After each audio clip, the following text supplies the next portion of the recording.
আমার সকল প্রিয় ভিউয়ার্সদেরকে ভালোবাসা ভরা সালাম জানাই। আজকে আপনাদের সঙ্গে শেয়ার করব দুর্দান্ত স্বাদের চিংড়ি আলুর মশলা কারি। অনেকেরই হয়তো চিংড়ি মাছ রান্নার পর শক্ত হয়ে যায়। ঠিক কিভাবে রান্না করলে রান্নার পর চিংড়ি মাছ শক্ত হবে না, স্বাদও হবে দারুণ।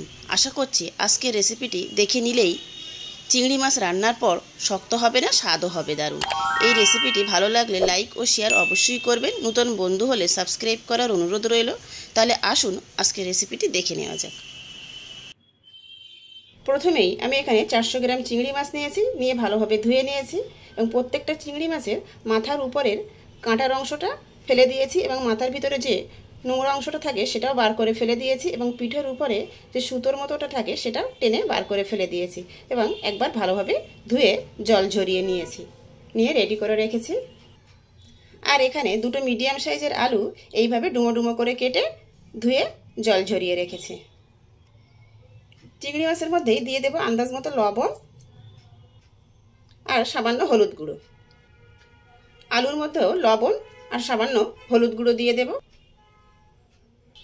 লবণ হলুদ গুঁড়ো দিয়ে চিংড়ি মাছ আলু আলাদা আলাদাভাবে মেখে রাখবো। এখানে মিক্সিংয়ের ছোট জার নিয়েছি। জারের মধ্যেই দিয়ে দেব 1 টিস্পুন হলুদ সর্ষে, 1 টিস্পুন পোস্তদানা, অল্প একটু লবণ দিয়ে শুকনো গুঁড়ো করে নেব। শুকনো গুঁড়ো করে নিয়েছি। দেব 2টো কাঁচা লঙ্কা আর অল্প একটু জল। এবার পেস্ট বানিয়ে নেব। সর্ষে পোস্ত কাঁচা লঙ্কার পেস্টটা বানিয়ে রেডি করে নিয়েছি। এবার মূল রান্নাতে চলে যাব। এখানে কড়াইতে 3 টেবিল চামচ সরিষার তেল গরম হতে দিয়ে দিয়েছি। তেল গরম হয়ে এলে চিংড়ি মাছগুলো সব দিয়ে দেব। হাই ফ্লেমে 1 মিনিট ভেজে উঠিয়ে নেব। চিংড়ি মাছ বেশিক্ষণ ভাজার প্রয়োজন নেই। বেশিক্ষণ ভাজলে চিংড়ি মাছ শক্ত হয়ে যাবে। একটু কালারটা চেঞ্জ হয়ে এলেই উঠিয়ে নেব। চিংড়ি মাছ হালকা ভেজে নিয়েছি, এবার উঠিয়ে নেব।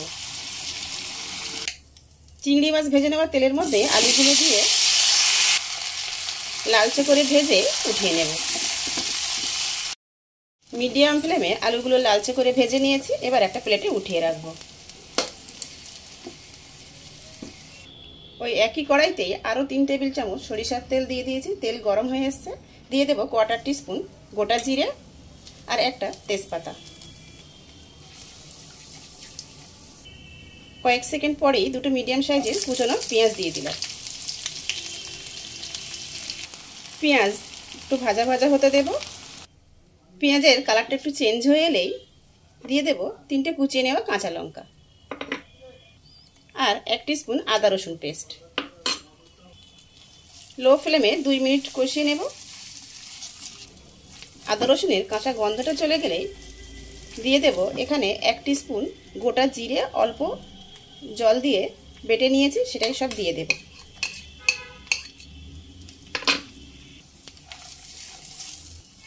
জিরে বাটা দিয়ে একবার ভালোভাবে মিশিয়ে নিয়ে দিয়ে দেব 2টো মিডিয়াম সাইজের টমেটো কুচিয়ে রেখেছিলাম, সব দিয়ে দিলাম।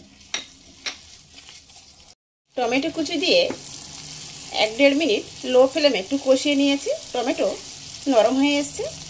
এই পর্যায়ে কিছু গুঁড়ো মশলা দিয়ে দেব আন্দাজ মতো লবণ, 1/4 টিস্পুন হলুদ গুঁড়ো, আন্দাজ মতো লঙ্কা গুঁড়ো আর কালারের জন্য দিয়ে দেব 1/2 teaspoon Kashmiri red chilli powder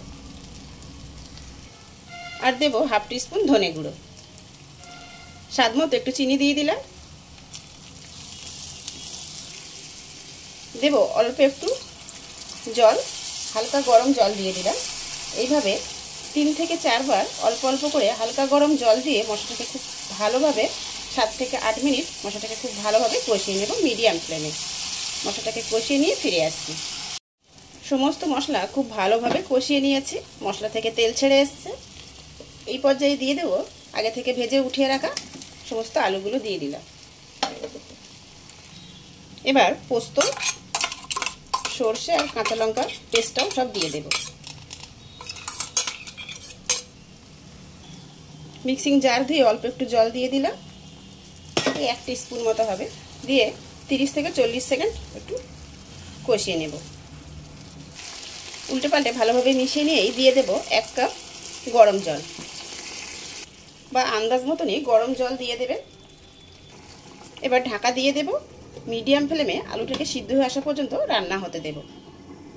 এরই মাঝে ঢাকা খুলে নিয়ে আমি কয়েকবার নেড়ে দিয়েছিলাম। আলু আমাদের এখানে প্রায় সিদ্ধ হয়ে এসছে। আলু সিদ্ধ হয়ে এসছে। এবার আগে থেকে ভেজে উঠিয়ে রাখা চিংড়ি মাছগুলো সব দিয়ে দেব। চিংড়ি মাছগুলো দিয়ে একবার উল্টে পাল্টে ভালোভাবে নেড়ে দিলাম। এবার আন্দাজ মতো একটু গরম জল দিয়ে দেব। আপনারা যে যেমন গ্রেভি রাখতে পছন্দ করবেন সেই অনুযায়ী গরম জল দিয়ে দেবেন। এবার ঢাকা দিয়ে 5 থেকে 6 মিনিট মিডিয়াম ফ্লেমে রান্না হতে দেব। 6 মিনিট পর ঢাকা উঠিয়ে নেব। এবার দিয়ে দেব হাফ টিস্পুন গরম মশলা গুঁড়ো। একবার উল্টে পাল্টে মিশিয়ে নেব। উল্টে পাল্টে ভালোভাবে মিশিয়ে নিয়েছি। এবার গ্যাসের ফ্লেম অফ করে দেব। ঢাকা দিয়ে স্ট্যান্ডিং টাইমে রাখবো, তারপর সার্ভ করে নেব। গরম ভাত, রুটি, পরোটা সব কিছুর সঙ্গেই সার্ভ করে নিতে পারবেন। একবার হলেও চিংড়ি মাছ এইভাবে রান্না করে দেখুন, আঙুল চেটে খেতে বাধ্য হবেন। আশা করছি একটু হলেও রেসিপিটি আপনাদের ভালো লেগেছে। ভালো লেগে থাকলে ভিডিওটিতে লাইক দেবেন, নতুন বন্ধু হলে ইউটিউব চ্যানেলটি সাবস্ক্রাইব করবেন আর ফেসবুক পেজটি ফলো করার অনুরোধ রইল। ভিডিওটি শেষ পর্যন্ত দেখার জন্য সবাইকে ধন্যবাদ।